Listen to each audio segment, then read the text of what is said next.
Hello, in this video I want to show you how to install app that allows you to create or extract RAR and zip archives on Motorola Moto G32. And to do this we'll need to open our Google Play Store.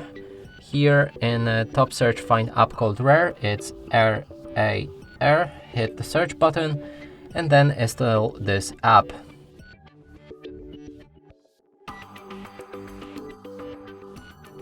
When it's ready, you'll be able to open it, and first thing is to allow access to manage all files for the RAR app and go back. Next is to dismiss this notification and the app should be ready.